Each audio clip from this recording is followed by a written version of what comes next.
Hi, welcome back to Auto Review. My name is Patrick and today I'm presenting the BMW 218i GrandTourer Essential Edition. Before we get to the specs of the car, please subscribe and activate the bell icon so you're informed about any new video coming out. And thank you much Garage Suter AG in Ringgenberg, over there, who provided this car to me. You'll find a link in the description for any further questions or if you would like to contact them regarding this car. Second thing. When BMW came out with the 2 Series Active Tourer and GrandTourer, there was a big, oh my god, drama across the BMW fan world. Because there's 3 things potentially wrong for those people. First of all, it's a van. Second of all, it's a front-wheel drive. Third of all, there's a 3-cylinder engine inside. So these are 3 things that BMW never had before, and everyone was, it cannot be that BMW makes this. And BMW proved them wrong because they're selling them pretty well, and you see a lot of them on the road across Europe. I'm not quite sure how it is in the US market, however here in Europe we have a lot of them. So coming back to the car, what do we have? So the BMW 2 Series, not 2 Series, GrandTourer and Active Tourer have different engines, both diesel as well as petrol and a hybrid. The diesel and petrol engine range from 95 horsepower up to 190 horsepower. We have the 218i here producing 136 horsepower at 4,400 to 6,000 RPM. Maximum torque is 220 Newton meters between 1,400 and 4,300 RPM. We have 0 to 100 time in 9.5 seconds and a top speed of 203 kilometers an hour. Tested fuel consumption on 700 kilometers. I drove this car over the past 5 days, was 6.6 to 7.1 liters, depending on how you drive, obviously. I had Eco Pro engaged on the highway and a bit comfort, and only one time I had Sport in. However, it does make a difference, let me tell you that. Okay, so what else? Prices for the 218 GrandTourer, which is the longer version. You'll see the Active Tourer is a little bit shorter, the GrandTourer is the longer one. Start at 37,300 Swiss francs. This one here, with the things we have on board, which we'll see in a moment, would cost you 41,320. Alright, so what else do we have? Fuel tank capacity of 51 liters, which means with the lowest fuel consumption I had of 6.6 liters, you should get a range of around 772 kilometers.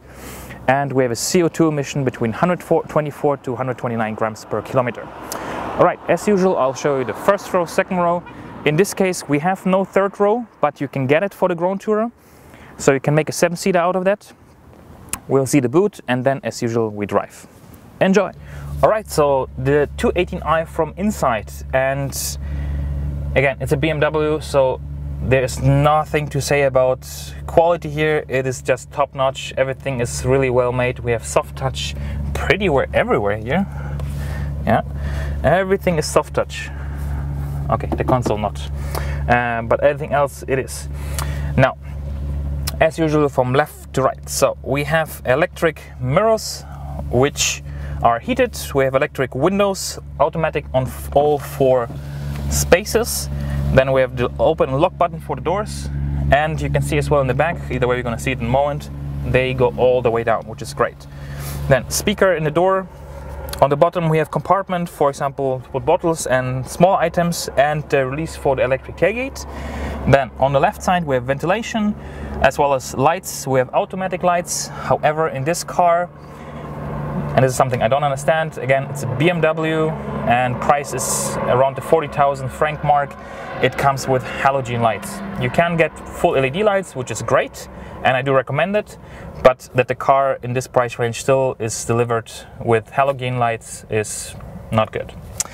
Now, fog lights front and rear, the adjustment of the dimming, or basically how bright the lights are in the cockpit. Then steering wheel leather wrapped with the stitching here, with the BMW logo in the middle, obviously. Instrument cluster, very clear BMW style with the red illumination for night. Left, the speedo with the analog clock for the fuel. Right, the RPM gauge with the analog fuel consumption, instant consumption, which is something great. I really love this one, and I hope they're going to keep this forever. And on the middle, in the bottom, and in the middle on the bottom we have a little digital display that gives us trip, as well as which gear selected, time, range, average fuel consumption, average speed, date, and if the engine temperature is cold or warm. Then steering wheel, back to the steering wheel. On the left side we have the buttons for the cruise control and the speed limiter. Cruise control start at 30 kilometers an hour. 2 thumbs up, great. And on the right side we have the buttons for the mode to switch on the radio channels, as well as the volume buttons, plus voice recognition and the telephone button. Steering wheel is adjustable in reach and rake, which is great. Then on the right side we have a start-stop engine button. So it's a keyless go, basically, in the sense of that you can keep the key inside the car. However, the doors don't unlock themselves once you touch the handles. And start-stop automatic on-off if you're at the traffic light. Then in the middle we have the screen with the navigation. In my opinion, it's good. I like it's very easy, very intuitive to use. With the iDrive system that you have here, the rocker, that pretty much established itself and works great. However, size-wise, so this is an iPhone 6 Plus, and it's same size as my iPhone. So it's a little bit too small in my opinion. You can get bigger ones, obviously, if you choose to have so. Then hazard light, ventilation. Here's the button for the assist systems. However, we have, other than a warning that you're too close, and a braking, basically if you really don't do anything, nothing else is there. So we have no blind spot assistant here, we have no lane departure assistant, we have no adaptive cruise control. It's all available, however, at a cost. Then on the bottom we have the unit for the radio, and what I love is a physical rocker to do the volume control if you don't want to use the one on the steering wheel, and nothing else. It's very clean, that's good. Then a little compartment here, for example, to put your phone. Then on bottom we have the air conditioning. It's a dual zone with heated seats in 3 settings for driver and passenger. Then one row further down we have the parking sensors on and off, we have an ESP on and off, and in the middle we have the rocker to select the driving program, basically between Sport, Comfort and Eco Pro. Eco Pro, it will change on the bottom and give you a little blue display that tells you how many more kilometers you drove because you were driving in Eco Pro. And it makes a difference. So if you drive an Eco Pro, you step on it, you feel it's not as responsive. If you put it in Sport, the engine goes really well. I really like it, and as I mentioned, you don't feel it's a 3-cylinder, and with 136 horsepower, even though the car is pretty heavy, it still goes pretty good. Then we have the 6-speed Steptronic automatic with the manual function. You go on to the left and then you can shift. Forward is backwards, backwards is up. Then electronic parking brakes, however without auto hold function, and then the iDrive system with the rocker and the way you can turn, back an option, as well as shortcut buttons for media, communication, map and navigation, as well as to go back to the menu. 2 cup holders with a 12-volt power socket, a little compartment here with a USB port. However, this is the only USB port here. And a compartment here where you can put your wallet and smaller items, and you can adjust this in height, however not in length. Then on the top we have a manual mirror, and we have, believe it or not, we have just one light, which we have in 3 rows. However, there is no individual light for reading. For example, when you're driving in the evening, the passenger wants to check something, they have to turn on the entire illumination in the car. SOS call button, which is good, and then we have the sunshades with mirrors. However, again, no illumination, not even for the passenger. Then we have 4 handles. Here's the microphone for the Bluetooth speaking if you have your phone connected over Bluetooth. And seats are very comfortable. They have electric lumbar support, which is good. The rest is manual, and in this case we have the cloth seats. But this is great in winter. If you have in winter leather seats, they are pretty cold, even though you have heated seats. So that's for the front. Let's check the second row. Right, so the BMW Active Tourer from the back, and seat in front is adjusted to me. I'm 184 tall. And as you can see, I have plenty of headroom. I have plenty of headroom in the front as well. And I have good amount of space for the knees, and the feet fit below the seat. Doors are super long, so you have to be careful when you open them in parking. However, you need them to be long, because if you have the 3rd row and people have to get in, they need space to move around. But let's close them because it's cold. So we have compartment for a bottle there and smaller items in the door. We have the electric window. And you see it's tinted as well, B-pillar all around, which goes all the way down and gives you good space and good view, yeah, which is nice. A little compartment here for small stuff, the handle to open it. And then on the back side of the seats we have the nets to put smaller items. Then in the middle we have the ventilation. We can basically on and off, so you can adjust the temperature, you can just have the airflow, and a 12-volt power socket. However, we have no USB ports. Then you can slide the seats forward and backwards, which is great, as you can see. So you can either have more space for the boot or more space for the passengers, which is a nice thing. I really like this. All cars who have this are very good. And what is nice as well, you can adjust obviously the seats if you're more relaxed or if you're more upright, which is great because some people prefer that and some people prefer the other one. Then in the middle we have an armrest if you don't have a middle passenger, with 2 cup holders and with like rubber spacers. And this is plastic, but the spacers are rubber, so the drinks should hold to it, which is good. And the headrests are in the highest position, so you see the one in the middle shouldn't be too tall, otherwise you will not have support from the headrest. Now again, you can turn on the light here or there. It's pretty much only in the front. Handle, hook on both sides. And well, that's it for the second row. Let's check the boot. Oh, sorry, I forgot. Isofix on the outer seats. In the middle you don't have one. And transmission tunnel is, well, this high, so you should be able to find enough space. But if you see, I said on the left, there's enough space for the middle passenger as well. Let's go and check the boot. All right, let's check the boot, and that is where the GrandTourer actually shines. Now, before we get to the boot, a few design aspects. So we have the shark fin antenna, we have a roof spoiler, then we have this part which helps most probably with the aerodynamic in black. So it makes the car a little bit wider, wiper in the middle, BMW logo, and we have no logos whatsoever, so no one can see if this is a 218, 220, diesel, benziner or whatever. Now, one exhaust on the left side, parking sensors, and this is where you actually hear that you have a 3-cylinder. If the car is running, you hear it when you stand actually right here.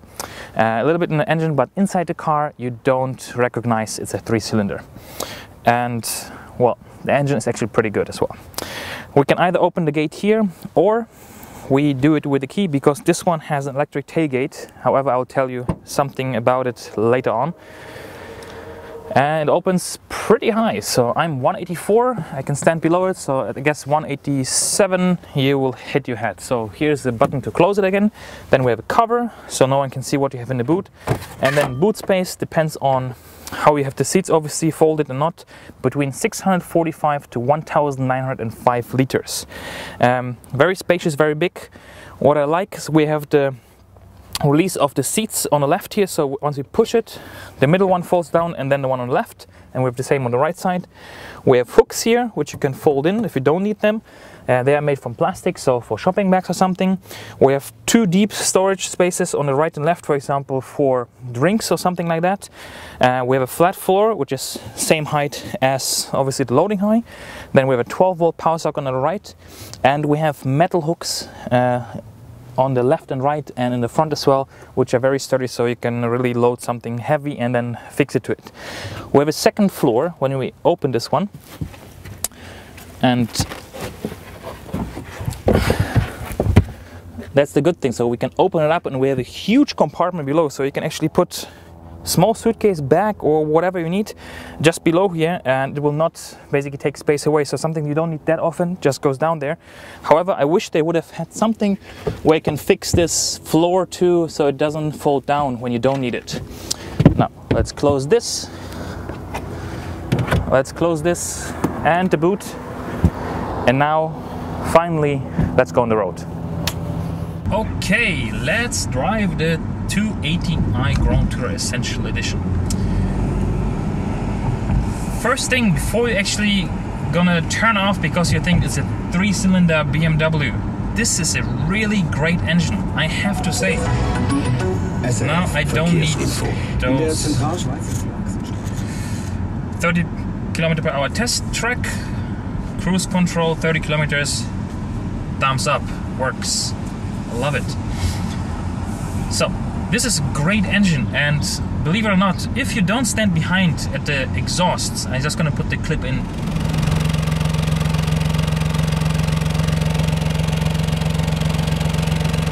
Short clip so you hear what I mean, or you're standing right on the right side, then you don't even feel it's a 3-cylinder. It's that good.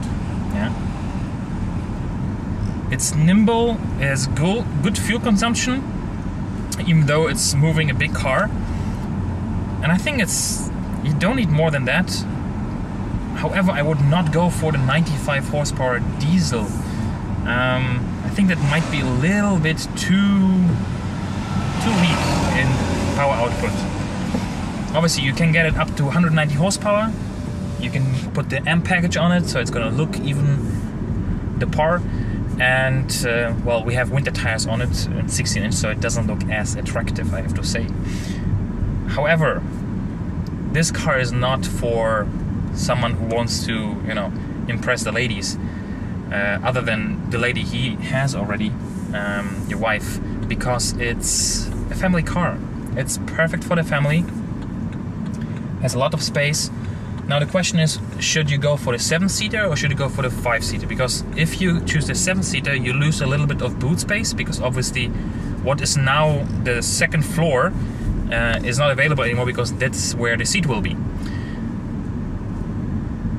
And well, who can sit in the back there? I mean, I guess up to 165, 160 is okay, but other than that, you're gonna be too tall. And then which engine do you go for? I think this one is a good one. So more than sufficient, and I like that the fuel consumption is reasonable. I mean, I had now over 700 kilometers. I have now 705 exactly, and 6.7 with a lot of idling and highway up to 125 kilometers per hour as per the speedo, which is 120, and it's good. It's quiet in here. You hear the 3-cylinder just a little bit if you really pay attention, but if you turn on the music, gone, nothing. And there's good isolation, not much wind noise, not much noise from outside. Oh, let me put the AC a little bit lower. It's very quiet, very comfortable here. Criticizing points I have is car is 41,000 and a bit. If you would get it like this, without the special offer now that Garazuta has for this one, this particular one.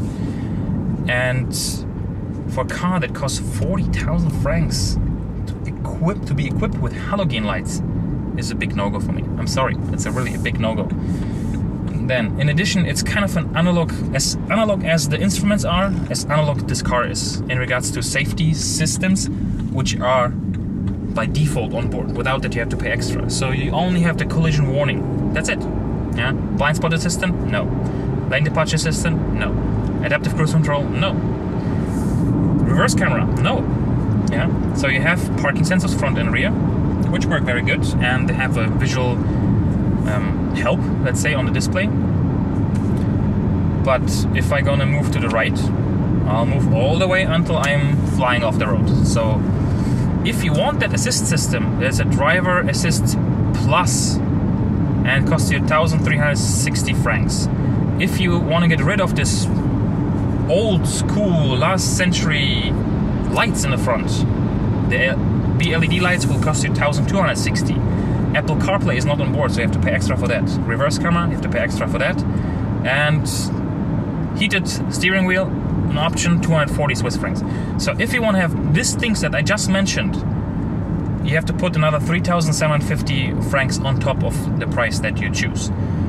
Then you're gonna have a really good equipped, nice car with a lot of space. Building quality, obviously I don't have to say anything. It's really good. Automatic works fine, works really good with the engine, and again, the 3-cylinder is great. Yeah? You don't need a big engine in this. Would it be fun to have a 6-cylinder M version of the GrandTourer or Active Tourer? Yeah, for sure. But who would buy that? No one. This is a car for someone who owned already previously a 3 Series, for example, and got family, and now they want to have more space. Or they're very active, because Active Tourer, right? If you take the smaller one and you go climbing, rock climbing, bicycling, surfing, whatever, and you need the space. Or it's a good second car for the family. So you have a sporty car maybe for the weekend, but you need a reasonable, spacious car for the family for everyday drive. And that's the one maybe to go for. Now,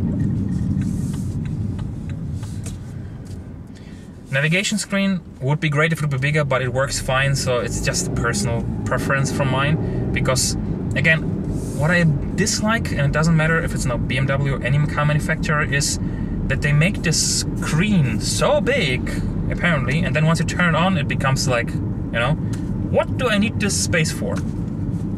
Why? It's kind of fooling the customer in the showroom or on, you know, Geneva Motor Show. Wow, looks big screen, and then you get inside, it's like, whoa, that's like 1/3 gone. And I don't like that.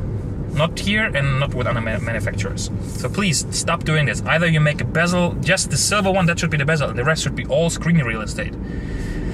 But okay. Now, visibility is good. Mirror, manual. That I don't need a mirror that dims itself. That's okay, that's a gimmick. Here, good with aspherical glass, that's okay.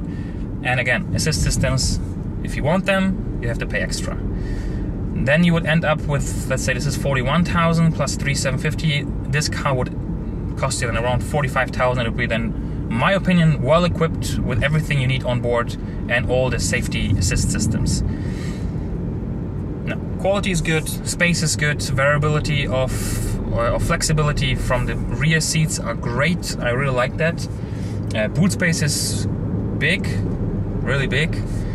And obviously BMW stands for quality. So the pros for this car is space, all these things, and it has, in Switzerland at least, 10-year or 100,000 kilometer free service. So if you buy this car, let's say as a second car, or you live in the city and don't drive too much, let's say 10,000 kilometers a year, right? Which would equal to like 750, 800 kilometers a month. So really short trips. You would have a car that you don't have to worry about service other than the fluids, right? Brake fluid and washer fluid and so on, and oil for 10 years. So you bring it once a year to service and it's taken care of. Or it's 100,000 kilometers. Obviously you can extend that as well, and just check with the BMW dealership, for example, Garage Zutter in the link. And with that, it's pretty much all set. Good spacious car, I like it.